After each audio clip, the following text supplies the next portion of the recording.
సింహాచలం పంచగ్రామాల భూ సమస్యపై అసెంబ్లీ చర్చలో పాల్గొన్న ప్రభుత్వ విప్ గణబాబు నేడు అసెంబ్లీలో సింహాచలం దేవస్థానం పరిధిలో పంచగ్రామాల భూ సమస్యపై జరిగిన చర్చలో పాల్గొన్న ప్రభుత్వ విప్ మరియు విశాఖ పశ్చిమ నియోజకవర్గ ఎమ్మెల్యే పీజీవీఆర్ నాయుడు దశాబ్దాలుగా నలుగుతున్న ఈ సమస్యకు చట్టబద్ధమైన పరిష్కారం చూపి రైతులకు పూర్తి యాజమాన్య హక్కులు కల్పించాలని ఆయన ప్రభుత్వాన్ని కోరారు. చారిత్రక ఆధారాలు స్పష్టంగా ఉన్న రైతులకు అన్యాయం సందర్భంగా గణబాబు మాట్లాడారు. గణబాబు గారు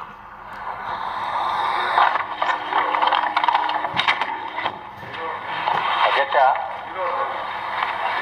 పంచగ్రామాల సమస్య ఇది చాలా లాంగ్ పెండింగ్ ఇష్యూ కింద విశాఖపట్నంలో ఉన్నటువంటి సమస్య. ఇప్పుడే గంటా శ్రీనివాస్ గారు చెప్పినట్టు ఈ 5 గ్రామాల్లో 6 ఎమ్మెల్యేలు ఉన్నాం అధ్యక్ష. అంటే నియోజకవర్గ పరిధి మొత్తం విశాఖ నగరంలో ఉండేటువంటి ఆ ఆలయం చుట్టూ ఉండేటువంటి ప్రాంతం కావచ్చు, ఆ 5 గ్రామాలు కావచ్చు, ఒక ప్రధాన సమస్యగా ఉంది అధ్యక్ష. దీనికి ఈ పరిష్కారం కాకపోవడానికి ఒక చారిత్రక నేపథ్యం ఒకటైతే, ఒకటి ఏదైతే బిల్లు గతంలో పీఠాధిపతులు వేసినటువంటి ఎండోమెంట్ ల్యాండ్స్కి సంబంధించినటువంటి బిల్లు వల్ల ఇది ఇంకా జాప్యం అవుతుందనేటువంటిది మంత్రి గారి సమాధానంలో అర్థమైంది అధ్యక్ష. అయితే దీని పరిష్కారం కూడా అధ్యక్ష ఒక చారిత్రక నేపథ్యం కూడా తెలుసుకుంటే ఆ పరిష్కారం అవకాశం ఇప్పుడు రామకృష్ణబాబు గారు చెప్పినట్టు అడ్వకేట్ జనరల్ ప్రస్తావన ఎందుకు వచ్చిందంటే, ఇది అధ్యక్ష ఈ పంచగ్రామాలు విజయనగరం ఎస్టేట్లో ఉండేవి అధ్యక్ష. విజయనగరం ఇనాం ఎస్టేట్, ఆ ఇనాం పేరు రిజిస్టర్లో కూడా అదేవిధంగా గిల్మెన్ 1903లో గిల్మెన్ అనేటువంటి వారిని ఐసిఎస్ ఆఫీసర్గా ఆ ఎస్టేట్లో మైనర్ రాజావారు ఉండేటప్పుడు స్పెషల్ ఆఫీసర్గా రిక్రూట్ చేయబడింది అధ్యక్ష.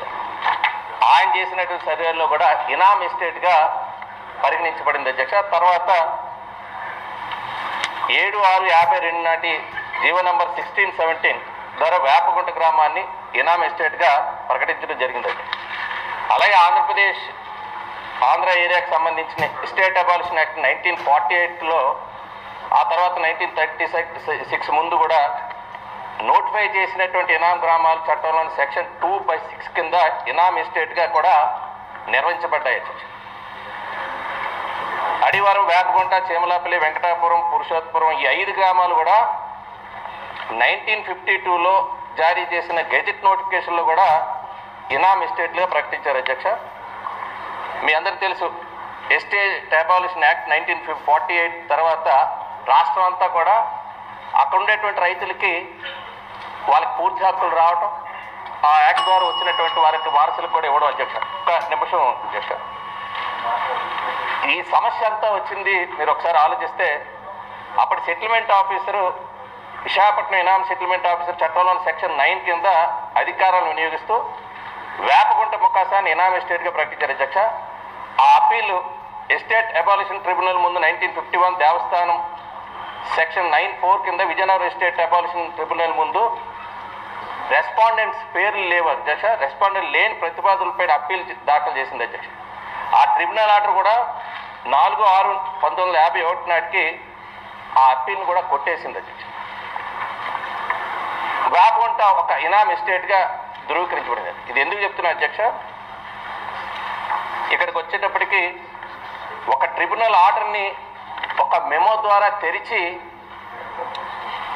అప్పీలు వేయడం జరిగింది అధ్యక్ష 1953లో. అప్పుడు వచ్చినటువంటి ఉత్తర్వు ద్వారా ఈరోజు 1977లో డిప్యూటీ తహసీల్దార్ ఇనామ్స్ ఇచ్చినటువంటి దాని మీద పెందుర్తి ఎంఆర్ఓ గారు 96లో ఒక ఆర్డర్ ఇచ్చి దాని నుంచి ఇక్కడ లిటిగేషన్ స్టార్ట్ అయింది.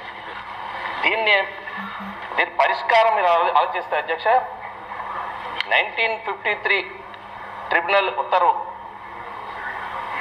99 దాన్ని ఛాలెంజ్ చేసినటువంటిది అధ్యక్ష. ఇక్కడ ఈ గజెట్ ద్వారా ఈ ఇనాం ఎస్టేట్గా 1952లో ఇచ్చినటువంటి ఈ 5 గ్రామాలు దీన్ని ఎక్కడా కూడా ఛాలెంజ్ చేయలేదు.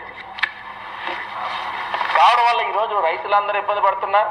ఇప్పుడు రెగ్యులేట్ చేయడానికి కూడా ఇక్కడ చూస్తే అధ్యక్ష, ఒక్క నిమిషం అధ్యక్ష, ఆ 1950 నాటి SR నెంబర్ 3/49 సంబంధించిన అసలు రికార్డ్ని ఇప్పుడు వేసినటువంటి ఒక రిట్లో అధ్యక్ష, ఎందుకంటే కోర్టులో చాలా కేసులు ఉన్నాయి అధ్యక్ష, రైతులు అది డిలే అవుతున్నాయి అధ్యక్ష. 6వ ప్రతివాది అయిన కలెక్టర్ని కోర్టు ఆదేశించింది అధ్యక్ష రికార్డ్ సబ్మిట్ చేయమని.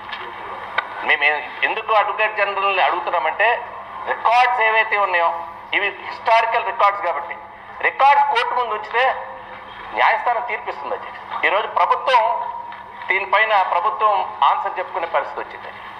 ఈరోజు రెగ్యులేషనే కాదు, అందుకని మీ అందరికి కోరుతుంది అధ్యక్ష, నిజంగా ఈ 5 గ్రామాలు గతంలో ఇనామ్ ఎస్టేట్గా ప్రకటించబడ్డాయి. ట్రిబ్యునల్ 1953లో ఎటువంటి అధికార పరిధి లేకుండా అక్రమంగా స్థితిని తిరిచి మార్చేశారు. దానివల్ల ఈ సమస్య వచ్చింది.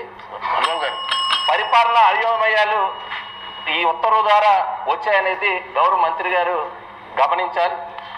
కాబట్టి మీరు రికార్డ్స్ కోర్టుకి సబ్మిట్ చేయడమే కాకుండా యాజ్ ఎర్లీ యాజ్ పాసిబుల్ ఈ రెగ్యులేషన్కి, ఎందుకంటే దేవస్థానం కూడా నష్టపోకుండా, గ్రామంలో రైతులకు కూడా వాళ్ళ హక్కులు ఇబ్బంది కలగకుండా మీరు త్వరితగతిన దీన్ని పరిష్కరించాలని కోరుతున్నారు.